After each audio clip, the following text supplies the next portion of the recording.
주일날 뵙게 되니 대단히 반갑습니다. 잘 아시는 대로 주일은 주님의 날입니다. 그것도 특별히 돌아가신 날이 아니고 새벽에 부활하신 날입니다. 그러므로 주일날 이 예배를 통해서 부활의 생명력이 우리 모든 성도님들에게 함께 하시기를 간절히 소원합니다.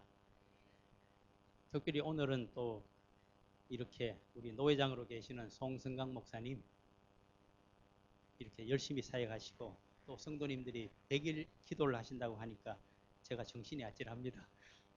하나님께서도 무슨 일인가 싶어서 열심히 듣고 계실 것입니다. 그 열매가 풍성하길 또 소원해 봅니다. 오늘 저는 다윗의 일대기를 가지고 좀 중요한 쟁점을 찾아서 보면서 우리들의 신앙생활에서 어떤 교훈을 받아야 될 것인가, 또 다윗과 우리를 비교해서 어떤 점에서 차이가 있는가 하는 것을 좀 같이 나누어 보고자 합니다. 먼저 두 군데를 봤습니다. 그 중에 이제 신약 사도행전 13장이 있습니다. 사도행전 13장 22절 말씀을 보시면 우리가 이미 다 공독한 대로 폐하시고 다윗을 왕으로 세우시고 정언하여 이르시되 내가 이새의 아들 다윗을 만나니 내 마음에 맞는 사람이라 내 뜻을 다 이루리라 하시더니 라고 적혀져 있습니다. 이 말씀은 다윗의 시대가 주전 한 1000년경이라고 한다면 이 말씀을 지금 전가하고 있는 사람은 사도 바울입니다. 사도 바울은 아마 연세가 예수님과 비슷한 연세로 보이고 이 말씀을 전한 때는 예수님께서 부활승천하시고 난 뒤 한 10여 년이 흘렀을 때로 보입니다. 그러니까 주후 한 40년 대에 또 어디서 전했는가 하는 것이 우리가 좀 생각을 해봐야 됩니다. 이것은 예루살렘이나 유대 땅에서 전한 말씀이 아닙니다. 그는 지금 시리아에 있는 모교회 안디옥 교회입니다. 거기서 선교사로 파송을 받아서 지금 소아시아 땅에 가 있습니다. 소아시아 땅에서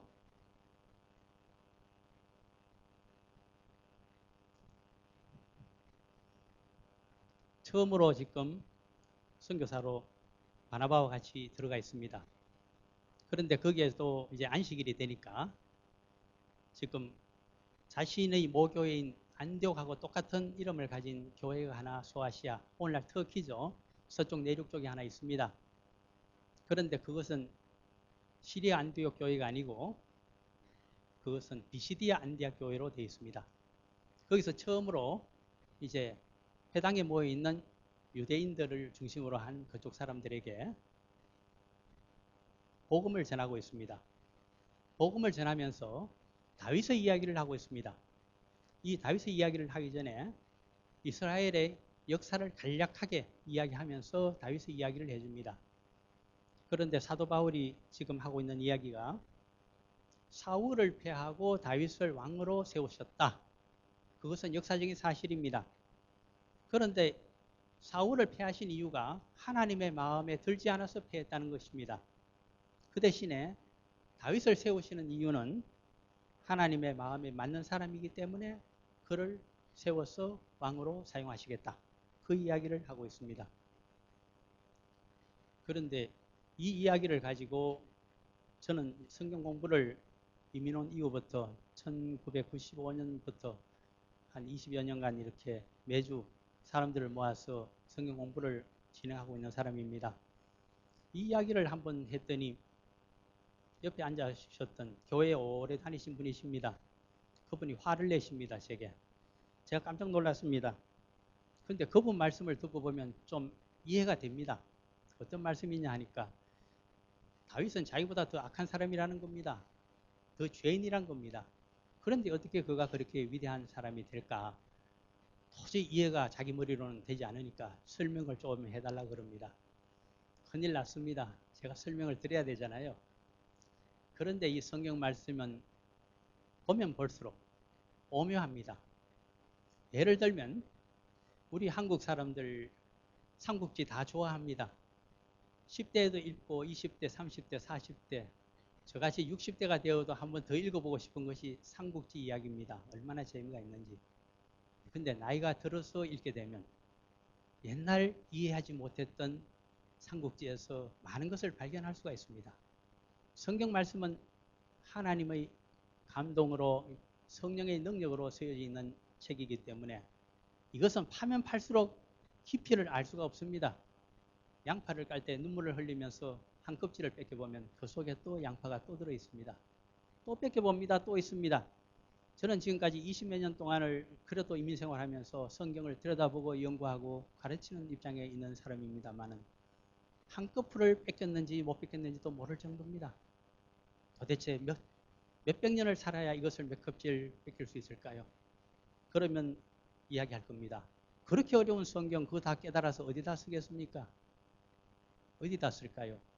우리 성도의 삶을 좀 더 하나님의 뜻에 맞게 바꾸어 가는데 거기에 사용하려고 합니다. 사도 바울은 그의 본래 신분이 랍비입니다.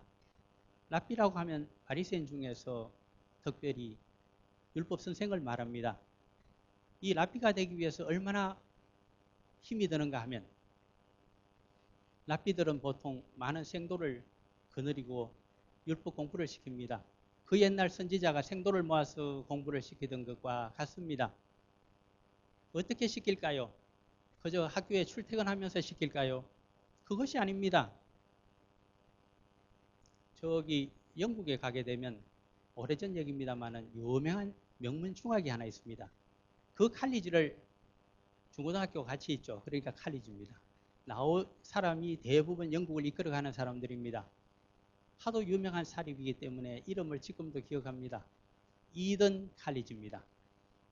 언제 영국 가보시면 이든 칼리지가 어디 있는지 한번 물어보시기를 바랍니다. 처칠도 거기 나왔고 우리가 아는 영국의 유명한 분들은 대충 다 거기 출신입니다. 거기 사람들이 어째서 그렇게 영국을 이끌어가는 지도자급으로 성장을 할 수가 있었을까요? 그 비결은 하나입니다. 그들은 집이 바로 학교 앞에 있더라도 집에서 학교를 다닐 수가 없습니다. 전부 기숙사에 집어넣습니다. 졸업할 때까지 집어넣습니다.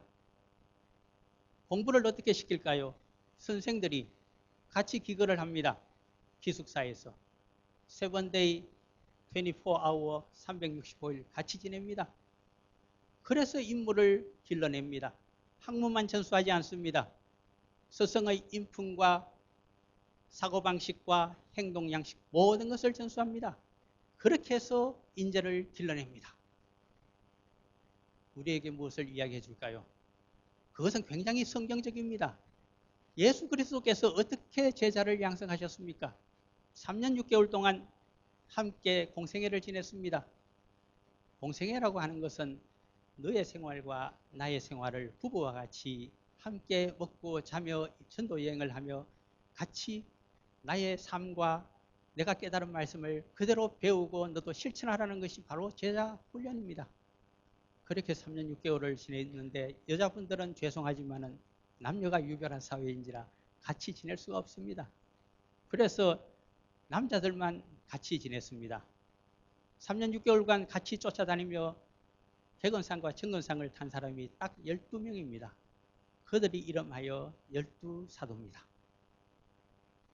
공부를 잘하고 못하고가 문제가 아니고 끝까지 쫓아다니는 자가 사도가 됩니다. 100일 기도를 시작했다고요. 처음부터 끝까지 가시면 사도가 될 겁니다. 이렇게 해서 사람을 길러내게 됩니다. 그런데 오늘은 다윗에 대해서 얘기를 하는 중입니다. 이 사울은 본래 소아시아에 있던 교포입니다. 길리기아성 다소 출신이라고 합니다. 거기는 교육도시입니다. 거기서 부모님께서 이 똑똑한 아들 사울을 예루살렘으로 유학을 시켰습니다. 랍비로 만들기 위함입니다. 최고의 명문 사학을 보냈습니다. 가말리엘이라고 하는 사내들인 대공의 존경한 율법 학자인 그에게서 배우게 했습니다. 10수년이 지났습니다. 나이 30대 초반이 되어서 그가 랍비가 되었습니다. 백성들을 가르칠 수 있는 히브리 정경 선생, 율법 선생이 된 것이죠. 그러했던 그가 다메섹 도상에서 우리가 아는 대로 사도행전 9장과 22장의 간증에 의하면 그가 이방인 사도 바울로 바뀌게 됩니다.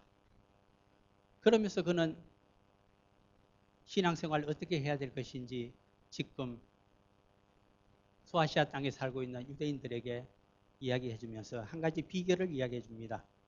이새의 아들 다윗을 만나니 내 마음에 맞는 사람이라. 우리는 들을 때 하도 많이 듣던 말이라 마음에 합치된다, 일치된다 하는 걸 범상하게 듣고 맙니다. 그런데 이 용어는 당시에 그렇게 범상하거나 보통 용어가 아닙니다. 왜 그러냐 하니까 히브리 정경에 있는 이야기 말이기 때문입니다. 어디에 있을까요? 그것이 사무엘상 13장 14절에 있는 용어입니다. 한번 찾아볼까요? 사무엘상 13장으로 한번 가봅니다.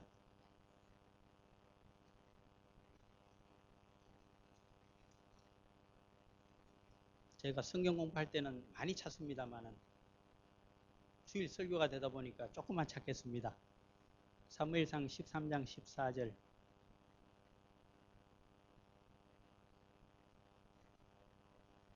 사무엘은 상도 있고 하도 있기 때문에 하에 가서 찾으시면 안 나옵니다. 그래서 사무엘 상으로 가셔가지고 13장 14절을 찾으셔야 됩니다.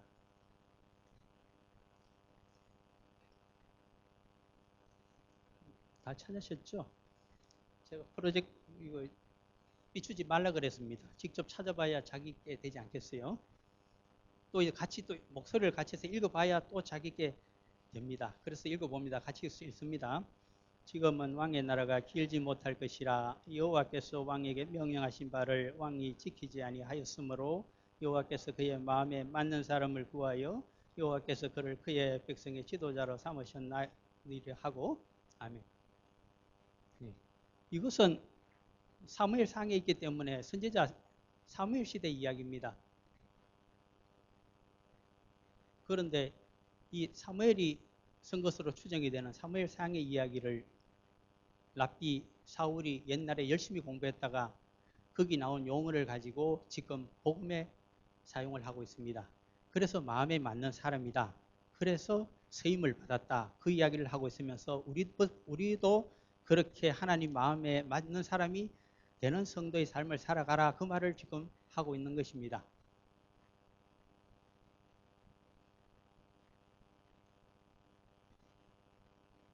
그런데 우리가 성도의 삶을 살아가면서 하나님 마음에 맞는지 안 맞는지 어떻게 할까요?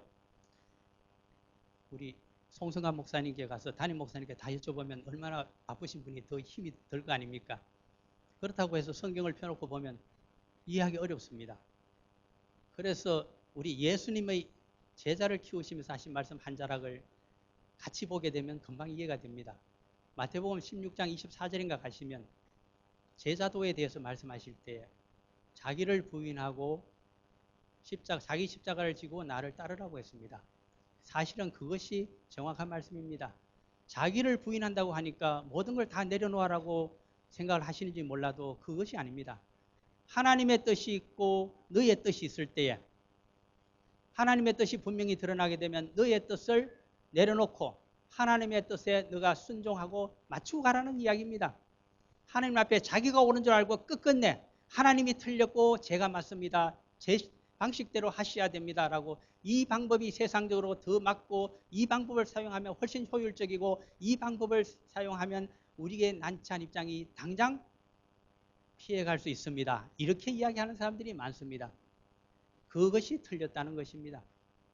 그런데 세상적인 꾀와 지혜를 따라가게 되면 얼마나 당장 이득이 되는지 모릅니다. 그래서 그것이 유혹입니다. 그런데 우리 옛말에 그런 말이 있죠. 약발인 고양이 어떻게 된다고 했죠. 그렇습니다. 자기 꾀에 자기가 빠지게 됩니다. 그러므로 이 말씀은 하나님의 뜻에 너를 조율시키고 맞추고 가라는 뜻입니다. 옛날 노무현 대통령 때인가 그런 이야기를 들은 게 있는 것 같습니다. 코드를 맞는 사람을 찾고 있습니다. 즉 대통령이 뜻을 이렇게 하고 이렇게 정책 방향을 나가고자 하는데 거기에 따라가는 사람 그리고 노심을 읽어줄 수 있는 사람이 필요하다는 것입니다. 그것이 서로 코드가 맞지 않으면 오래 걸립니다. 불협화음이 생깁니다. 정치도 그렇고 경제도 그렇고 교회도 그렇고 부부간에도 그렇습니다. 코드가 맞아야 됩니다.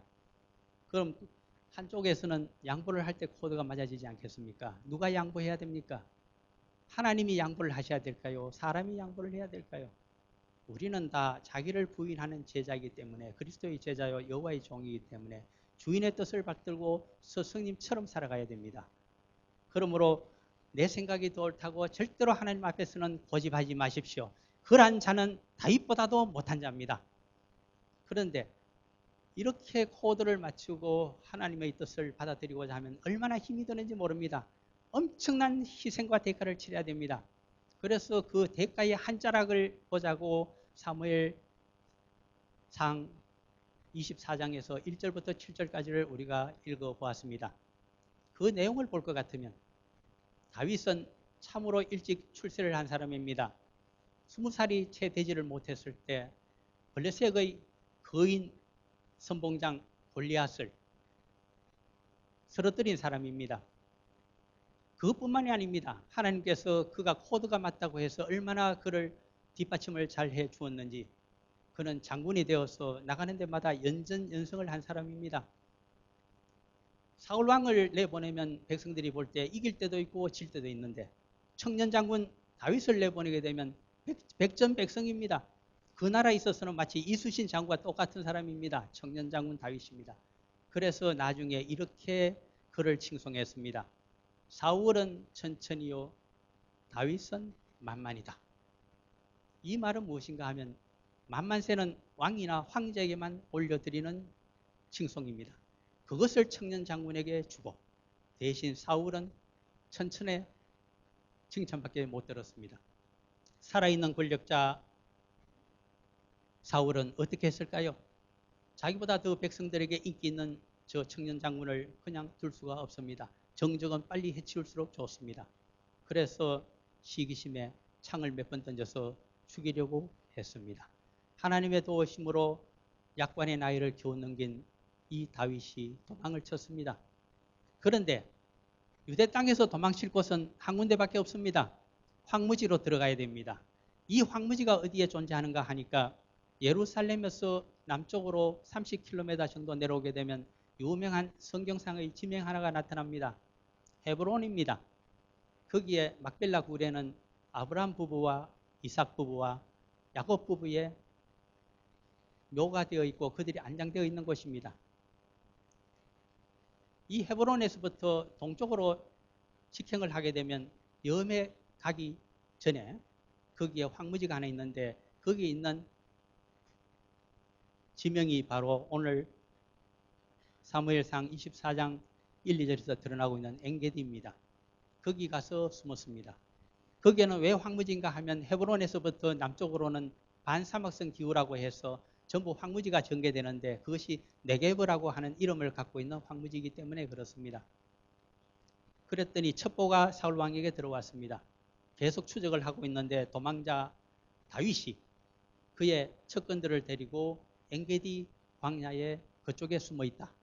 그래서 사울왕은 가장 날쌘 용사 3,000명을 뽑아서 기마병들입니다. 단숨에 달려갔습니다. 달려가서 이제 다윗 일행을 색출하여 처결을 하려고 하는데 하나님께서 좀 배를 아프게 만드셨는가 봅니다. 그래서 화장실을 사용해야 될 텐데 들판에 무슨 화장실이 있겠습니까? 큰일입니다. 왕의 체면에. 그래서 둘러봤더니 저 바위 위에는 염소가 옛날에 가파른 곳을 다닌다고 해서 들염소 바위가 있고 또 이쪽 한쪽에는 보니까 양들이 다니는 편안한 길이 있는데 그 안쪽에 굴이 하나 있는 것이 보였습니다. 그래서 호위병들을 이끌고 굴 속으로 들어가서 방패로 나를 좀 가려두라고 하면서 지금 볼일을 보고 있는 중입니다. 그런데 하나님께서는 기묘하게도 그 굴 속에 엔게디 그 지역의 굴 속에 누구를 숨겨두셨는가 하면 바로 다윗과 그의 부장들을 숨겨두셨습니다. 얼마나 좋은 기회입니까? 백성들에게 인기가 있는 사람은 당시에 사울이 아니고 청년 장군 다윗입니다. 저 사울만 암살을 해버리게 되면 이스라엘 왕국은 누구 손에 떨어집니까? 그것은 다윗의 차지입니다. 그동안 수년 동안 젊은 나이에 그 황무지를 도망자로 쫓겨다니면서 얼마나 힘이 들었겠습니까? 죽을 지경입니다. 그러니 빨리 모든 고생을 끝내고 싶습니다. 그것은 엄청난 유혹입니다. 그런데 다윗이 그렇게 했을까요? 바로 왕국이냐 아니면 하나님 말씀이냐를 결정짓는 그 가운데 그의 선택은 하나님의 말씀을 붙들었습니다. 그것이 다윗이 위대한 이유입니다. 비록 그가 간음죄요 살인죄를 나중에 저지르게 되는 큰 죄인이라고 하더라도 왜 그가 내 마음에 들어서 왕으로 세웠느냐? 첫 번째 이유는 나라를 그냥 준다고 하더라도 하나님 말씀을 아니면 내가 그것을 갖지 않겠다고 하면서 그가 자신의 욕심을 내려놓았기 때문입니다. 그래서 부하들에게도 죽이지 말라고 하면서 사울왕 뒤를 보고 있는데 살짝이 옷자락만 끊어서 나온 사람이 다윗입니다. 우리 가운데 그 누구가 왕국을 준다고 하는데 아무리 하나님이 기름 부은 하나님의 종이 여호와의 종이요 그러한 왕이라고 하더라도 그 목을 베지 아니할 사람이 있겠습니까? 저 같으면 목을 벨 것입니다. 그래서 제가 깜짝 놀라고서 다윗이 나보다 엄청 훌륭한 사람이구나, 하나님의 뜻을 받던 사람이구나, 그렇게 탐복을 했습니다. 따지고 보면 우리들의 신앙생활 다 그렇습니다. 결국 선택은 내 뜻을 이루도록 하나님께서 나를 도와주시는 종이 될 것인가, 아니면 내가 하나님의 뜻을 이루어주는 그 뜻을 받드는 종이 될 것인가, 그밖에는 선택이 없습니다. 그래서 창세기 말씀을 다시 저는 생각해 봅니다. 아브라함은 어떻게 했을까요? 아브라함의 아버지는 굉장히 부자입니다. 창세기 11장에 보게 되면 얼마나 부자인지를 거기 한 대목 써두었습니다. 집에 가서 한번 창세기 11장 찾아보시면 26절인가 나타나 있습니다. 그의 아버지 이름은 데라인데 같은 해에 아들을 셋 낳았습니다. 그 이름이 아브라함, 나홀, 하란입니다. 한 아내가, 같은 아내가 세 쌍둥이를 낳았다는 뜻이 아닙니다. 각기 다른 세 명의 아내가 같은 해에 아들 셋을 낳았다는 이야기입니다. 그렇다면 남자와 여자를, 남자아기, 여자아기 생산할 수 있는 확률은 반반입니다. 그러면 도대체 몇 명의 아내가 그 해에 출산을 했을까요? 너무 쉽습니까? 6명입니다. 그런데 매년 출산할 확률은 반도 안 됩니다. 그러면 아내가 몇 명일까요? 6 곱하기 적어도 2를 해줘서 12명이 넘는다는 이야기입니다. 그것이 데라입니다. 그는 위대한 족장이었을 뿐만 아니라 메소포타미아에 살고 있었습니다. 최고의 문명 지역에 살고 있으면서 엄청난 거부였습니다. 아브라함은 누굴까요? 그 부자 데라 족장의 장자입니다. 장남입니다. 당신은 장남이 모든 것을 가지는 사회입니다. 자기 족장이죠. 그런데 이 데라가 하나님의 명령으로 메소포타미아 갈대아 우르 땅에서 서진을 합니다.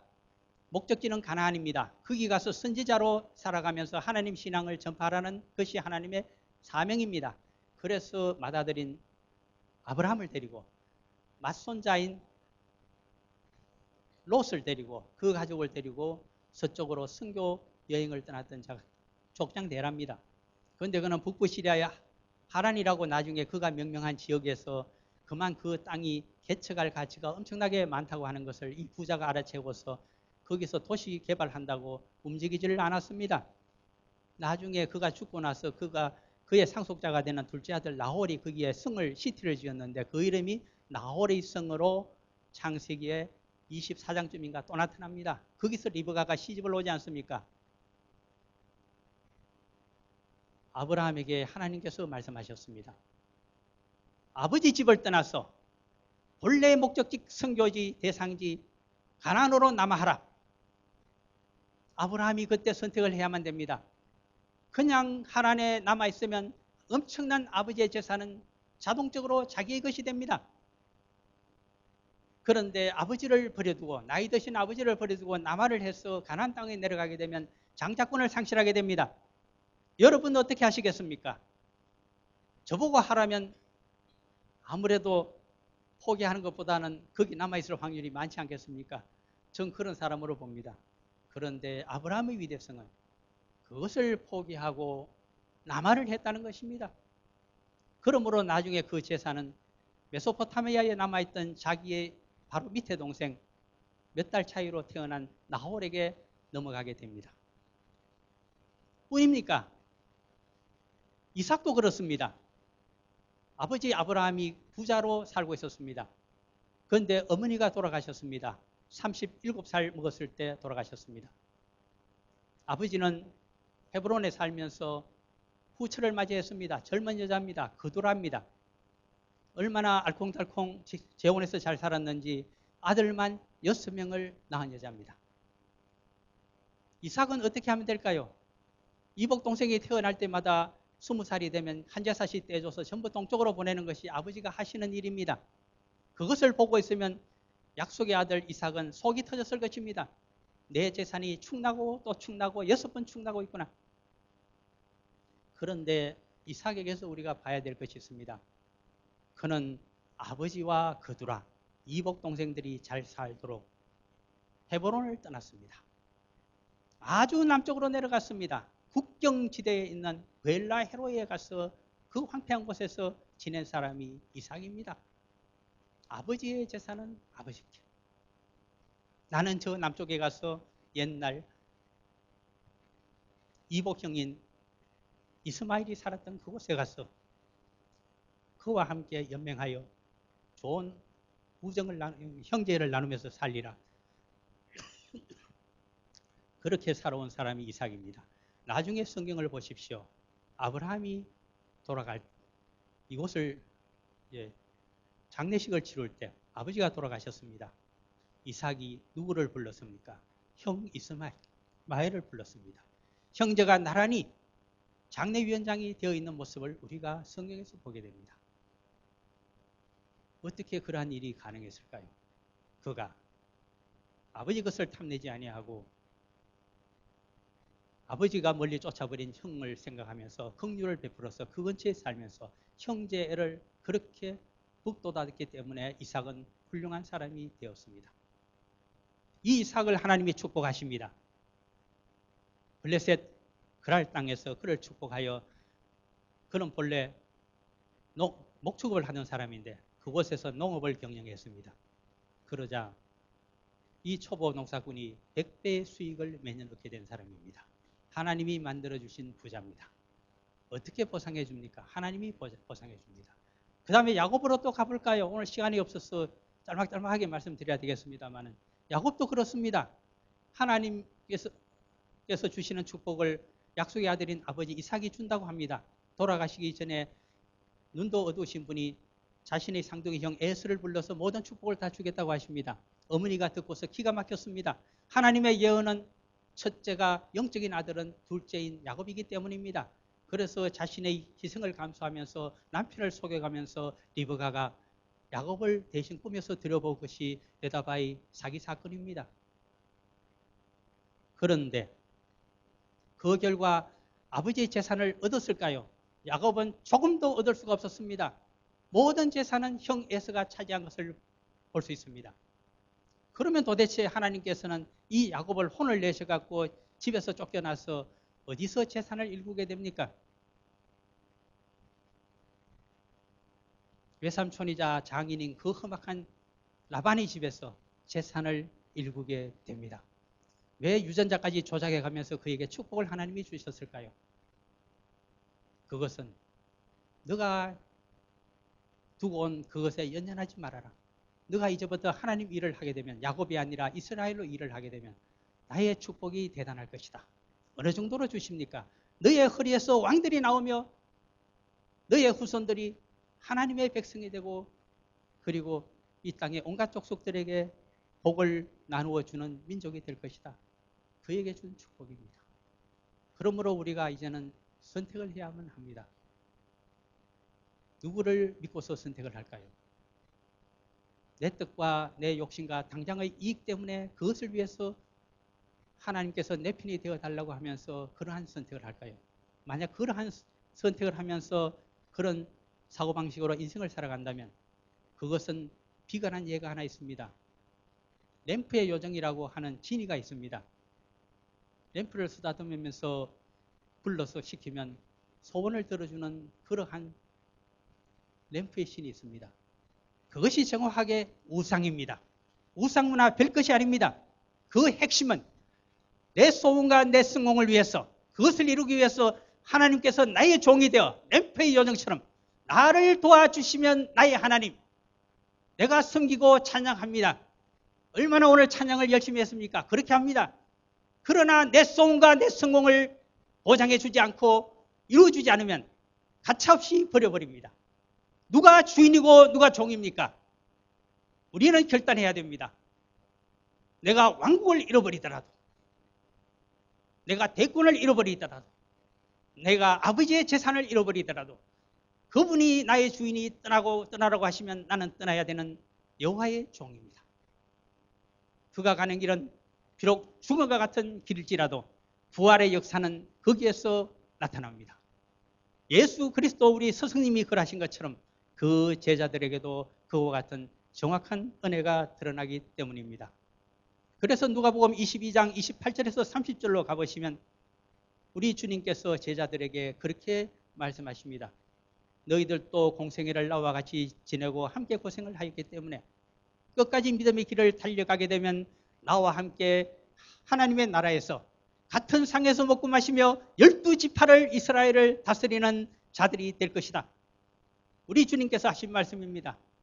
이 나라에서 하나님의 뜻 때문에 왕국을 잃어버리게 된다면 우리들에게 천국을 주십니다. 이 땅에서 우리가 지배권을 잃어버리게 되면 천국에서 12지파를 다스리는 상급을 통치권을 주신다고 하시는 분이 바로 우리 주님의 약속입니다. 어느 것을 믿고 따라가시겠습니까? 마지막으로 다윗이 얻었는 은혜에 대해서 상급에 대해서 하나만 더 살펴봅니다. 다윗은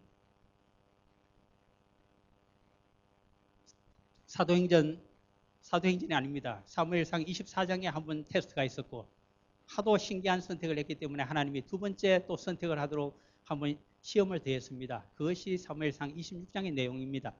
두 번의 시험을 통과하고 났더니 하나님께서 기름 부은 자 사울을 살려주면서 다윗이 예언을 합니다. 그는 전사를 하게 될 것이다.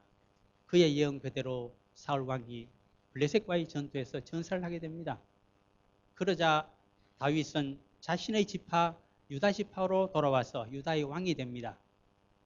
그런데 7년 반 후에는 나이 30에 유다 지파의 왕이 되고 37세가 되었을 때는 전체 12지파를 다스리는 이스라엘 왕국의 왕이 됩니다. 제2대 왕이 됩니다. 그런데 왕국을 포기하면서 하나님의 뜻을 따랐던 이 다윗에게 하나님이 어떻게 갚아주셨을까요? 조그만 사울왕이 다스리던 이스라엘 왕국 정도가 아닙니다. 창세기에 보게 되면 15장쯤에 가게 되면 아브라함에게 하나님께서 먼 훗날에 예언을 주십니다. 약속의 땅은 사실 작은 이스라엘이 있는 그런 가나안 땅이 아닙니다. 동쪽에 있는 메소포타미아 유프라테스 강 서쪽 지역과 그리고 애굽에 있는 애굽의 나일강 동쪽 모든 지역을 다 너희 자손에게 주겠다고 하셨습니다. 그 약속이 실현된 것이 다윗 왕에 의했습니다. 그는 서쪽으로 블레셋을 쳤습니다. 복속시켰습니다. 북쪽으로 올라가서 시리아 아람에 있던 세 곳의 왕국을 들이쳤습니다. 끝까지 저항하던 중간에 있는 수발 왕은 하다데셀은 유프라테스 강까지 도망을 갔다가 결국은 2만여 명의 병사만 잃어버리고 참패를 하게 됩니다. 그러자 그를 도우려고 왔던 다메섹에 있던 또 아람 왕국은 와서 또 2만여 명의 군사를 잃어버리고 항복을 하게 됩니다. 북쪽에 있던 하마시라고 하는 아주 북쪽이 있습니다. 거기에 있던 시리아의 왕은 도저히 견딜 수가 없어서 그냥 와서 무조건 항복을 해버립니다. 그 다음에는 남쪽으로 가서 세일산 여매 아래쪽에 있는 에돔 족속을 들이쳤습니다. 남쪽에 국경수비대를 두고서 방비를 튼튼히 한 사람이 다윗 대왕입니다. 동쪽만 남았습니다. 동쪽으로 모압 쪽을 쳤습니다. 여매 동쪽에 있는 모압을 쳐서 굴복시키고 그리고 그 위로 올라가서 요단강 동쪽을 쳤습니다. 요단강 동쪽에 모압과 암몬이라고 할 때 암몬이 존재합니다. 암몬은 멀리 요르단이기 때문에 한참 동쪽으로 가 있습니다. 그 암몬의 수도 라빠만 남겨놓고 전부 정복을 했습니다. 그는 매년 추수기가 끝나면 이렇게 출정을 하던 왕입니다. 정복왕입니다. 그런데 이제 하나님이 약속하신 대제국이 거슬 때는 마지막 순간에 그가 오만하고 세상적인 권력에 취했으며 그는 세상적인 영광에 취해버렸습니다. 그것이 다윗입니다. 왕국까지 포기하며 하나님의 명령을 따랐고 하나님이 기름 부은 자를 끝까지 해쳐서는 안 된다고 했던 이 다윗이 그만 제국의 건설이 완성되어 가자 그만 권력에 취해서 마지막 전투를 자신의 이복 누나의 아들이 되는 요압에게 현지 사령관을 맡기고 라빠를 정복하라고 하면서 그는 궁궐에 남아있다가 엄청난 사건을 저지르게 됩니다.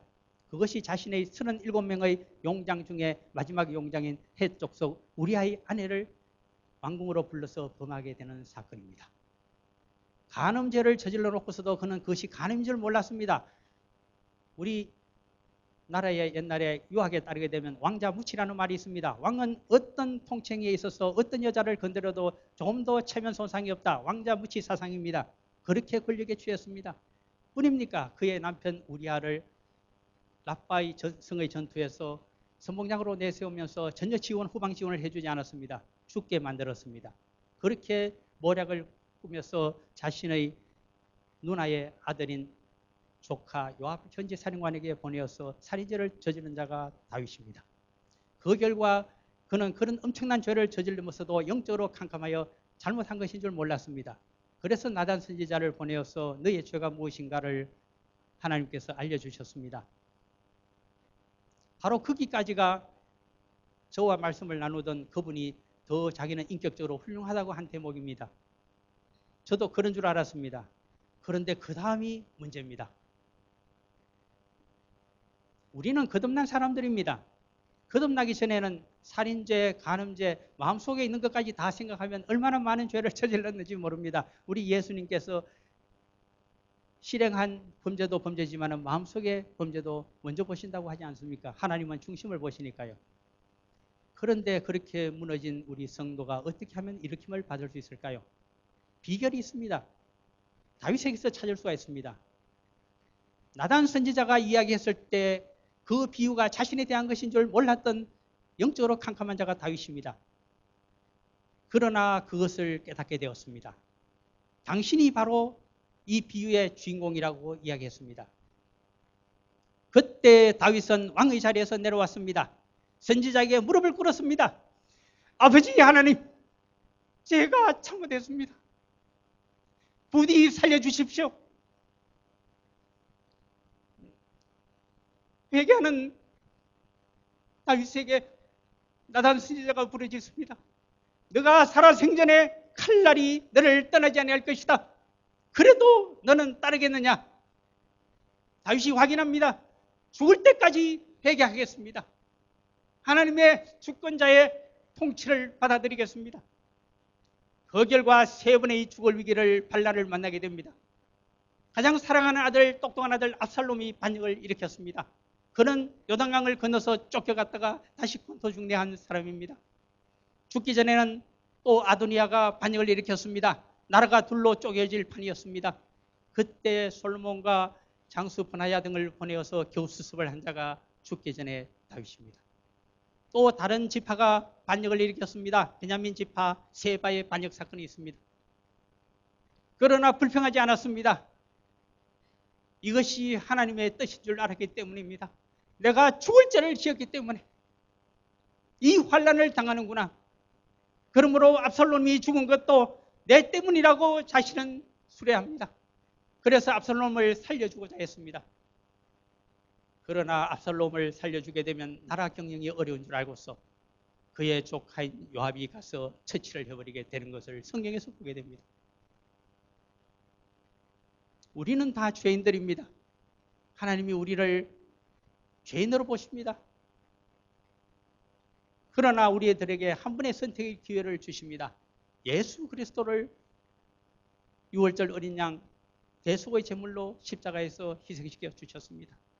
그 사실을 믿고서 나단이 선지자의 깨달음과 같이 깨우침과 같이 우리가 그 앞에 무릎을 꿇고서 이제는 당신의 종으로 살아가는 방법을 예수 그리스도에서 배우는 제자로 남은 인생을 저의 뜻이 아니라 저의 이익이 아니라 당신의 종으로 당신의 제자로 살아가겠습니다. 그와 같은 인생을 살아가겠습니다. 이 세상에서는 다 보상을 받지 못할지라도 영생 부활을 주실 것이고 그리고 이 땅에서 저 세상에서 합쳐서 온전한 보상을 주실 줄 믿습니다. 그것을 믿고서 살아가시는 성도 여러분들이 다 되시기를 바랍니다. 잠깐 기도드립니다.